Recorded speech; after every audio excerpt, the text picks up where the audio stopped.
vamos dando inicio al otro bloque después. María José.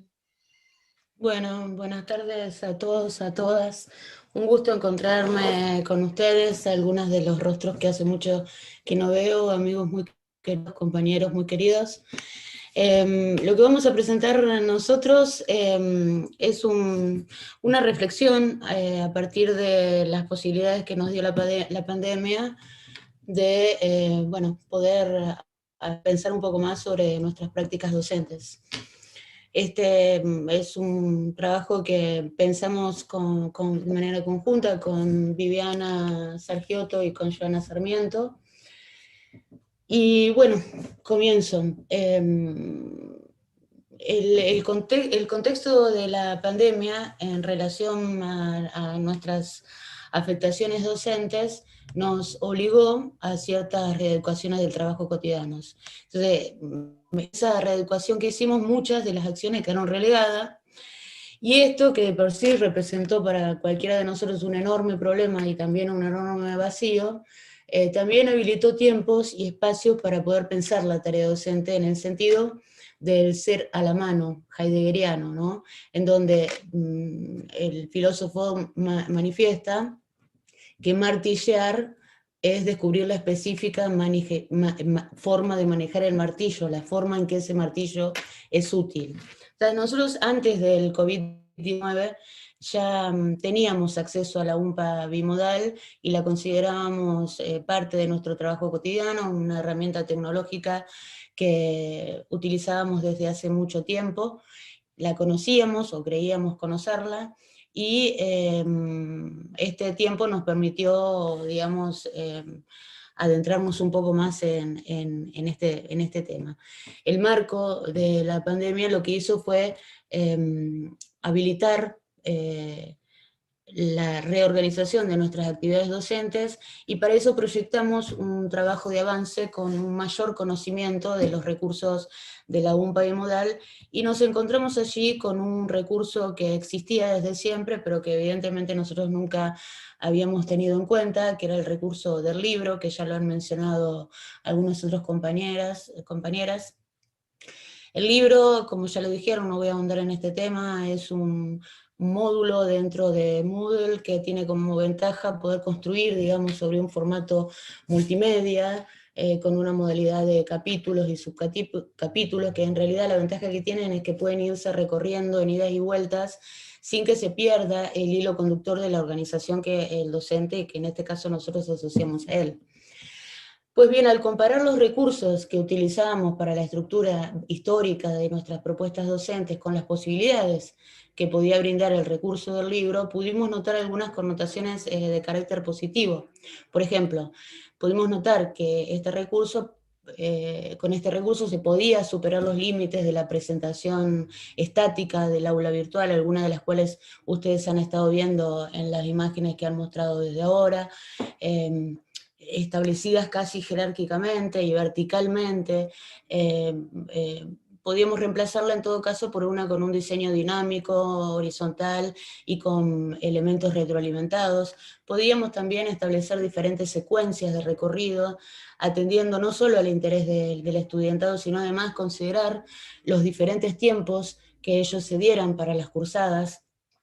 Podíamos también organizar el recorrido secuencial de las participaciones en las actividades y en los debates. Se podían también incorporar diferentes recursos con diferentes formatos en un mismo espacio, complementando la propuesta de formación específica, como ya lo han dicho, videos, lecturas, audios, imágenes, sitios web, digamos, asociados. Ahora bien, la posible incorporación de ese módulo a nuestro trabajo nos permitió también ponernos a reflexionar sobre la organización que sosteníamos como docentes, y nos encontramos que en lo que veníamos haciendo, la posición que sosteníamos, aun cuando no la proyectamos ni la esperamos así, mantenía un fuerte anclaje en lo expositivo y en el verticalismo del conocimiento, ¿no? La secuencialidad establecida para cada propuesta de formación dejaba muchas veces de lado otras formas posibles de acceso a la internalización de los contenidos que podíamos incorporar en el desarrollo de las cursadas.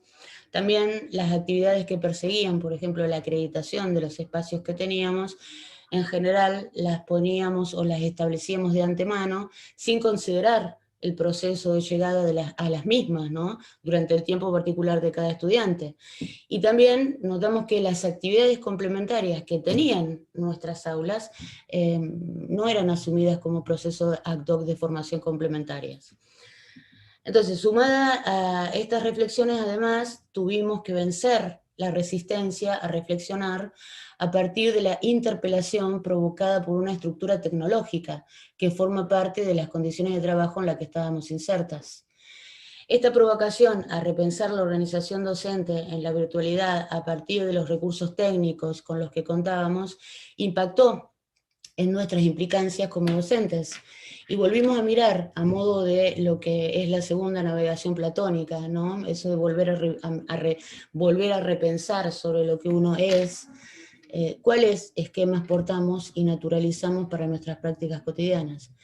Uno de esos esquemas tiene que ver con el anclaje epistémico aprendido, que se traduce en que la técnica no tiene sino medios con los que hacer las cosas, instrumentos, pero parecería que la técnica no tiene preguntas a formular. Nuestras reflexiones a partir de esa técnica, que en realidad estaba representada por un módulo tecnológico, por un software o ni siquiera sabemos cómo se llama, que se establece institucionalmente como el espacio virtual para el desarrollo de la formación. Por lo tanto, avanzaron también sobre los espacios del saber, en donde solemos instalarnos, incluso nos suponemos afianzadas, pero que obviamente pisamos sobre terrenos no tan firmes, tanto que un simple módulo tecnológico puede incluso ponernos a prueba.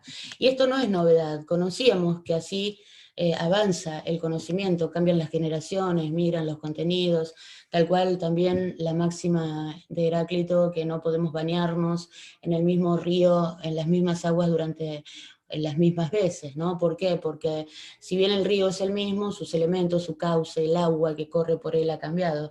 Y aquí entonces nuevamente se entremezcla el tiempo de pandemia, en donde análogamente una proteína nos tiene sumergido en un cuidado del que no depende solo nuestra vida, sino también de la vida de los otros, ¿no?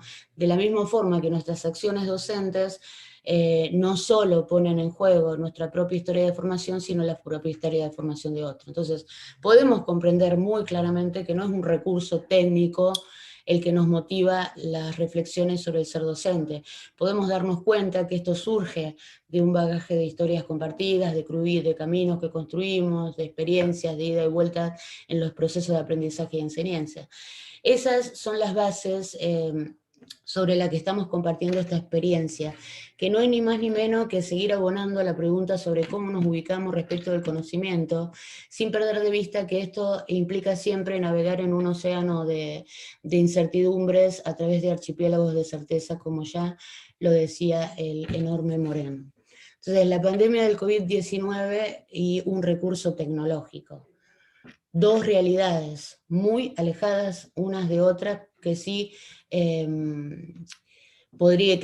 podríamos identificar como con un mayor sustento para provocar reflexiones sobre la docencia, con un mayor bagaje conceptual y coherente, con mayor solidez, incluso cercanía para situarnos en nuevas reflexiones, no las elegiríamos. En nuestro equipo docente nunca pensamos que la pandemia del COVID-19 y un simple recurso tecnológico podría provocarnos o ayudarnos a provocar reflexiones sobre nuestras prácticas. Y acá entonces el nuevo desafío, ¿no? Un desafío sartreano. Disculpen que yo utilizo referencias a filósofos, pero esa es mi profesión. El desafío sartreano que dice que no perder nada de nuestro tiempo, porque quizás es cierto que los hubo más bellos, pero este es el nuestro. Bueno, rápidamente eso es lo que queríamos compartir. Muchas gracias por la escucha, compañeros queridos.